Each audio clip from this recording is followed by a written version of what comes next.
All right, this is a video about changing ambitions and about the drive to make art when you're not really sure what it's for. So, if you have watched my videos before, then I'm going to sound like a bit of a broken record because I'm talking about my photography project.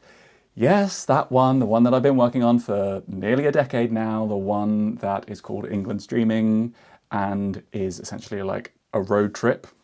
Road trip sort of suggests that I went on a big long trip in one go, but it's been many road trips up and down to the different corners of England, photographing the country. I started it in 2018.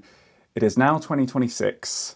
So 8 years, over 8 years I've been working on it. And to be fair, it has metamorphosized multiple times in the time that I've been shooting it. I started this project for the portfolio because I wanted to be a successful photographer. I wanted to be known in the photography world. I wanted to be known for my personal work in the photography world. And I was working in London. I was doing a 9-to-5, which I did like, but it wasn't what I had studied. And I loved, and I still love photography. And so it was what I did in my free time, whenever I could.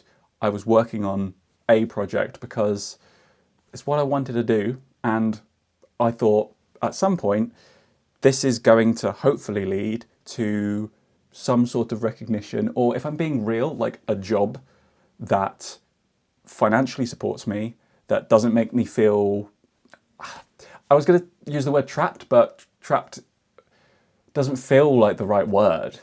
Like, I didn't feel trapped in the 9-to-5, but it is, when you're in a 9-to-5 and you're working in a big city like London, you are in a routine. You are a cog in the machine. So I suppose there is an element where you feel trapped, but I wanted something, I thought it would lead to some sort of success as a photographer that would allow me to be financially stable and secure, but give me some breathing room, you know, and be able to be a creative and do what I loved day to day for a living. And I seriously prioritize this project. It just felt really important to me. Like, I spent all my free time doing it whenever I could.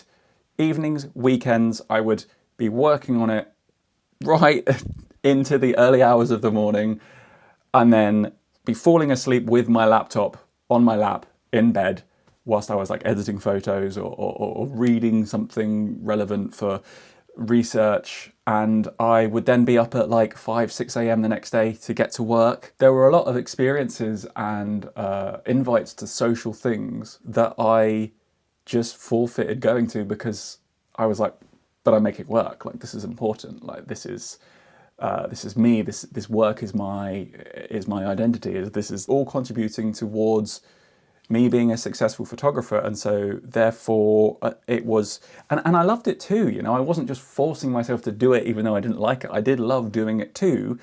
But the thing that you need to know about photography, if you don't already know, is it is a very slow process when you are making personal stuff and you want it to actually be good. Like the most underrated skill, I think, in photography is like patience. What has happened since then, 2018? Like, my life has changed completely. Like, I am married and I own a house and I live in the Midlands. I don't live in London. And I have a job that isn't a 9-to-5 that does give me the financial security and the flexibility that I initially wanted from being a successful photographer, right? I make YouTube videos for a living with my wife on her YouTube channel. Check it out if you're interested. And like, my life and my job and just everything is just so much better and happier and calmer than it was when I started this photography project. But I carried on through all these changes, one, because I love photography and I love making the art, but also because it felt like, well, I'm not, just because I'm like happier now and more content with my life and work, I'm not going to just, you know, shelve all this work and let it go to waste. So it was kind of, because it was all I had done for many years, I just carried on doing it. So I am now, 8 and a bit years later, still working on it, still sometimes enjoying it, still, you know, occasionally going and like, okay, I've got to go to, I don't know, Gloucester today because there was this photograph that I know it's going to be there. I went there once before and the light wasn't good, but if I go today, then the light's going to be better. You know, like things like that where I know I'm going to get the work, but it does feel like more of an effort now because I have done so much of it. I've visited so many corners of England, and part of the excitement of making the work, I think, was visiting a lot of places and villages and towns that I'd never visited before and experiencing them for the first time whilst doing the photography. Now I think I've done so much of that the novelty of visiting new places isn't there so much because they're not new, because I've visited so many places. So there is an element of that as well, but the bottom line is I'm still making this work now. You know, I went out twice last week after work to go and shoot stuff, and there was one day that was successful and one day that wasn't successful, but you shoot and shoot and shoot and shoot and eventually you get something. But like if you're being like really strict with yourself about like what is actually good, you know, and I'm talking about actually good, not things that are like, oh yeah, well that's kind of like, you know, no filler. This is I don't want any filler in this project. This is going to be all photos that I believe in. But my desire to be known for my photography, to be known as a photographer, to be successful in that world has really waned. I don't... It's a hard thing because like if someone was like, you can be successful at photography right now, it would be a difficult decision because I'm like, that would be sweet, I'd love that. But then I also love what I do now, making YouTube, which was another dream of mine from a young age too. So the desire to be successful with photography isn't as strong because I just feel like I'm at a better place in my life. Simultaneously, I think that this project is nearly done. It feels nearly done. There are a few gaps in it that I'm trying to fill in with images that I think are missing, but I think that I will probably get it done by the end of this year.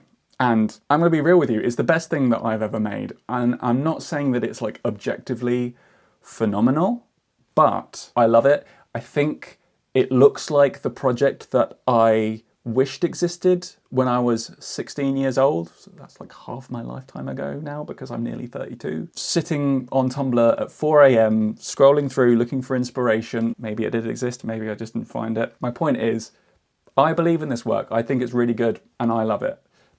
Not saying that everyone will agree with me, but that's how I feel about my work. So now I'm at this sort of... crossroads is a bit of a cliche term, isn't it? Okay, I'm going to say crossroads because I don't have a good enough term that's synonymous with that. I'm at this crossroads, right, where I'm like, this work's nearly done. I really love it. I really believe in it. But what is this for? Why have I made this? Like my intentions and my ambitions have changed. This whole time it's just been about, well, we'll just finish the project. The point is the process. So when you've finished making it, then you could decide what to do with it. But I'm closing in on that now. And I'm like, am I really just gonna shelve this? Is the satisfaction of getting something made that I know that I love enough? Or am I going to say, fuck it, I spent nearly 10 years on this. I'm going to try and get it in front of people. I am going to enter some competitions and submit to publishers and, I don't know, post it on social media. Is just doing it for myself enough? But then I'm like, am I doing these mental somersaults? Am I subconsciously just wanting to be great and successful and therefore loved? Has this been about ego the whole time? You know, like, how do you know if you want to make something for the sake of it being great, or if you want all the stuff that comes with that, the success, that people loving you and being like, ugh, this dude, how do you even unpack that? Like, how do you know if that's subconsciously what you were after? Like, I don't know. So yeah, like split between like, maybe I should be just shelving it and maybe I should just be okay with the satisfaction of just having done it for myself because maybe I just want my ego massaged. And then like, oh, but you've spent 10 years on this, man. Like you should at least try and get it seen by people. But then like, what's the point? What's the end goal there? I don't know. And then I think, even if this happens to objectively be like the best photography project of all time, does that even matter anyways? I've studied photography at uni and I've spent a lot of time on the outskirts of that world as a fan, as a consumer, as somebody for a long time that was sort of trying to break in, and I did my own freelance thing for a little while. From my experience and from what I've learned, most of the time art is not a meritocracy. And like the way that art is consumed in the present day as well just completely amplifies that notion too. Like the art that gets eyes on it is the art that is well funded or picked by the mysterious TikTok and YouTube algorithm gods as being worthy, or is made by someone with like wealthy, famous relatives. You know, like needless to say, like I don't have a stack of cash to fund this, and I don't have any famous relatives, and I haven't yet figured out how to get any cut through on YouTube with this photography. Now, when I did have a social media profile, I shared some of this work, and it definitely felt like I was shouting into the void a bit, which is fine. Like nobody is owed an audience.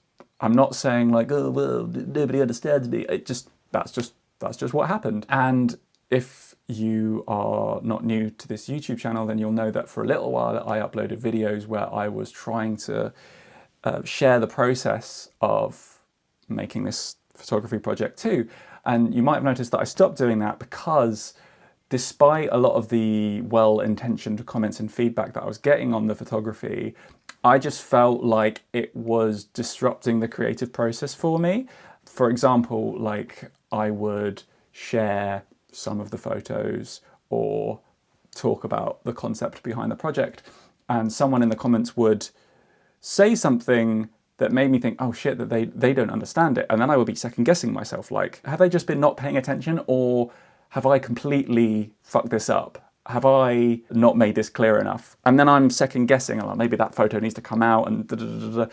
And I think that is valuable in a way, but also I don't think that someone who might have skimmed the video on the internet is a good way to navigate whether the project is any good or certain decisions, creative decisions you've made are very good. I think that you sort of need to sit down with someone and explain it to them face to face in order to get that feedback. So whilst I thought, you know, I do want to share this because there's a part of me that thinks, well, whilst I'm making it, I might as well try and get some of it out there. So at least some people know that I'm making it, I guess. I stopped doing that because I felt like, oh, I actually want the work to be good. I don't want to fuck this whole project up. So I think that for now, I'm just going to stop making the YouTube videos. And then I stopped posting it on social media as well because, as I say, it wasn't turning any heads.